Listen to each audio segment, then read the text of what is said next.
Welcome gamers, this is my Livewire, and today I'm talking about my camera switch. I'm switching from Sony to Panasonic GH5. Right now I'm shooting on GH5 with Sigma 10 to 20mm f3.5 ultra wide angle lens on a speed booster. So the actual angle of view is equivalent to a 14mm on a full frame. Anyway, the reason me switching is very simple. It's because I mainly shoot videos, and GH5 just delivers more in terms of video. For example, the codecs, the bit rate it offers, you can shoot up to 400 megabits per second in 4K, and Sony can shoot only up to 100 megabits. When you shoot 1080p, you can shoot also up to 200 megabits per second, where Sony can only shoot 50 megabits per second. That's another 4 times difference, and you can see a huge difference between the 1080p in GH5 and in any Sony camera. Right? In Sony cameras, I mean, I've been shooting Sony for many years, and I never realized just how bad it is until I got GH5 and started shooting 1080p. I was like, wait, is this really 1080p or is this 4K? It's really hard to tell. It's so much detail in there in the 1080p because how much information they are able to capture. And if you want to add a little bit sharpening and post, it just look pretty much indistinguishable from 4K footage. So that's awesome. That's what I really enjoy. Whereas the Sony, especially their APS-C line, shoots terrible 1080p. All the footage are mushy and blurry. I mean, not exactly blurry. It's just there's no detail in there when you zoom in. You don't have to zoom in because you don't have to zoom in to appreciate just how bad it is. Even if you add sharpening in post, it doesn't look good. Doesn't look natural. So another advantage is that this camera can shoot up 4K up to 60p. And 1080p up to 180p, so it's an amazing slow motion you can shoot. Very high quality slow motion footage. That's also very awesome. 4K 60p takes 150 megabits per second, so it's a pretty large file as well. So right now when I shoot, for example, tennis, I stick to 1080p because it's easier to edit, it's smaller size.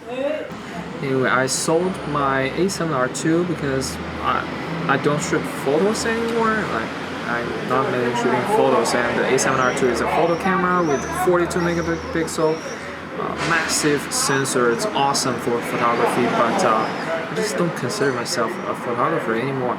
And I don't shoot professional work, and I don't need to deliver high quality images. For example, when I go out with friends, I want to share photos very quickly, easily.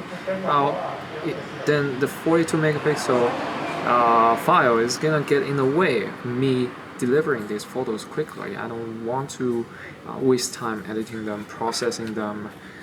So oftentimes I find myself rather shooting with A7SII, which has a 12 megapixel sensor. 12 megapixel images are so much easier to edit, and the image quality is equally good. If people don't zoom in to see how much detail, how many pixels there are, and they appreciate the photos equally.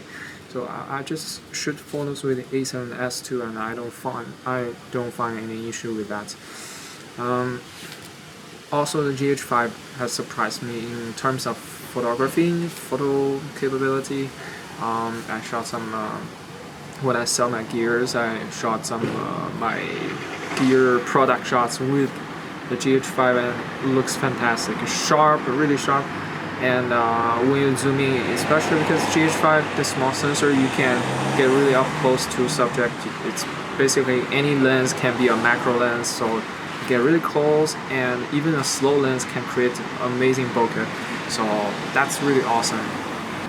As for low light performance, the GH5 Micro Four Third, Smaller sensor obviously is not going to be as good, especially when I have A7S II. I don't really expect GH5 to perform in low light yet. It still surprised me once when I was playing tennis at night from 8 to 10 p.m. and I shot the thing with a GH5. And the lighting was pretty poor, it's not really good, and it was even difficult for me to see with my eyes. Yet the footage came out really good, really clean, and I was super surprised. I was like, okay, cool. So GH5 can actually handle low light tennis at 9 p.m. no problem. But obviously, if I want to show some high quality footage, I'll go for the A7S II. So that's why also another reason I'm keeping the A7S II. I'll never sell the A7S II because it's such a specialized, such a niche camera for low light. Also, it's my only full frame camera now, and I still have a bunch of full frame lenses. And I still have the A6300. I think I'm gonna keep it because the value to sell it right now doesn't make sense because it's such an old camera and the price is just so much lower than how much I paid it in the first place. I would rather just keep it at this point. And also I can use it with my gimbal, so just in case any serious work come along, I can always do some gimbal work.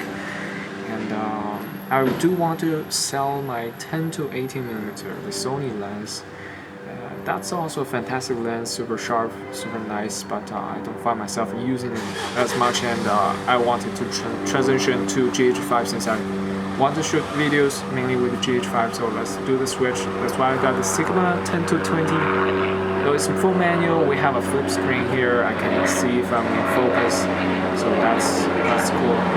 So yeah, that's the update. And then I'm also selling some other stuff. Once I sold them, like I could get the Lumix 100 to 300mm lens, so I can shoot birds, shoot animals, shoot stuff from far away. Something really interesting. It could be super fun. That would be mainly a photo lens because I won't be able to shoot video with such a long lens handheld. Most of the time. Anyway, that's the update, and cool. What do you think of full frame versus micro four third versus APS-C? Which camera do you use? Which one are you planning to get? What do you think? Do you think my switch makes sense? Alright gamers, see you next time.